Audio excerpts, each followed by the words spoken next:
காவிரியிலிருந்து தமிழ்நாட்டிற்கு தண்ணீர் திறந்து விடாத கர்நாடக அரசுக்கு எதிராக கண்டன தீர்மானம். காவிரி விவகாரம் தொடர்பாக நடைபெற்ற அனைத்துக் கட்சி கூட்டத்தில் தீர்மானம் நிறைவேற்றம்.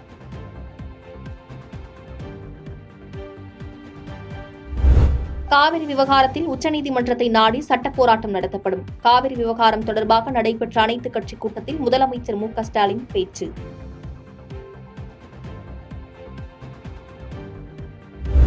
மேகதாது அணை கட்ட தமிழக அரசு அனுமதிக்க வேண்டும். மேகதாது அணை கட்டினால் தமிழ்நாடு மற்றும் கர்நாடக மாநில மக்கள் சம அளவில் பயனடைவார்கள் என கர்நாடக மாநில துணை முதலமைச்சர் டி.கே. சிவகுமார் கருத்து.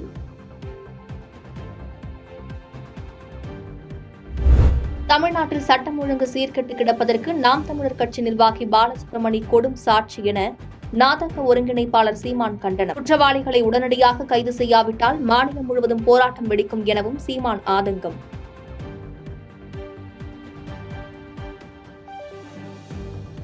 மகாராஷ்டிராவில் மசூதியை இடிக்க முற்பட்ட சம்பவத்திற்கு ஐதராபாத் தொகுதி எம்பி ஓவைசி கண்டனம். டிசம்பர் 6ஆம் தேதியின் நிகழ்வுகள் தொடர்பாக எக்ஸ் வலைதளத்தில் குற்றச்சாட்டு. பிரதமர் மோடியுடன் தமிழ்நாடு ஆளுநர் ஆர்.என். ரவி சந்திப்பு.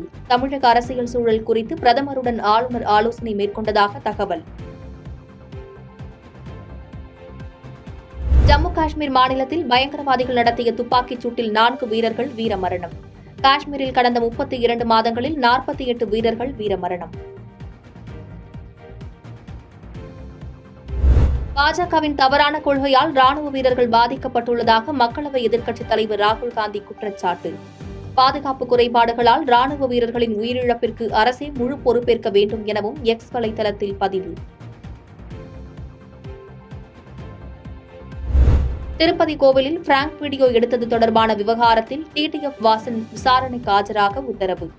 சம்பவம் நடந்த அன்று திருப்பதியில் பதிவான சிசிடிவி காட்சிகள் அடிப்படையில் விசாரணை மேற்கொள்ள திட்டம்.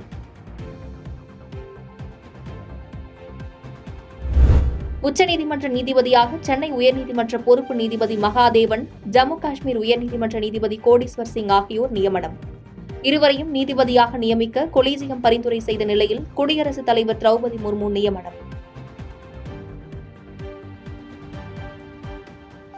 பாதகம் செய்பவரை கண்டால் நாம் பயங்கொள்ளலாகாது பாப்பா. மோதி மிதித்து விடு பாப்பா, அவர் முகத்தில் உமிழ்ந்து விடு பாப்பா. அண்மை செய்திகளை உடனுக்குடன் தெரிந்து கொள்ள இணைந்திருங்கள் இயம்நாடு தொலைக்காட்சியுடன்.